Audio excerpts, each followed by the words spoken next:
আসসালামু আলাইকুম, সবাই কেমন আছেন? আশা করি সবাই ভালো আছেন। তো আমি সেই দোয়াই করি আর ভালো থাকেন। তো দেখুন, আমার শখের খুবই প্রিয় একটি গাছ, এটাকে আফ্রিকান জবা বলে। মানে এই ফুলটা আপনারা আগেও দেখছেন, বাট এত পরিমাণে পোকা ধরতেছে দেখেন। অনেকে শুধু মিলিবাগ সাদা পোকা হিসেবে জানেন, বাট না, মিলিবাগ গিয়ে লাল কালারও ধারণ করে। কি পরিমাণে যে ধরছে এই গাছটায়, মানে আমি যতদূর পারছি পরিষ্কার করছি। এখানে নিম অয়েল স্প্রে করতে হবে। এই গাছটা খুব ভালোভাবে আক্রান্ত করে ফেলছে। হ্যাঁ, এগুলো হলে হয় কি, এই যে ফুল আসতে দেয় না, গাছের গিয়ে এই ভিটামিনগুলো খেয়ে ফেলে। এই দিকে আমার এই যে থোকা জবা গাছেও সেম কেস।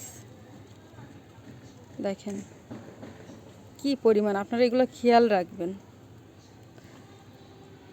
আর আমি তো নিম অয়েল স্প্রে করি, আর আপনারা অনেক সময় নিমের পাতা জাল দিয়েও করি, বাট ওই নিম অয়েলটাই বেশি করা হয়।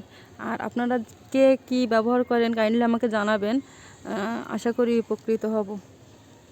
দেখেন কি পরিমাণে লাল মিলিবাগ ধরছে। আল্লাহ, আমার গাছ মানে মনটাই খারাপ হয়ে গেছে দেখে। দেখেন এইটাতে, দেখেন এই কড়িটায় কি পরিমাণ, দেখেন সাদা মিলিবাগ। আল্লাহ মাফ করো তুমি। যাই হোক, সবাই ভালো থাকেন, সুস্থ থাকেন। আল্লাহ হাফেজ।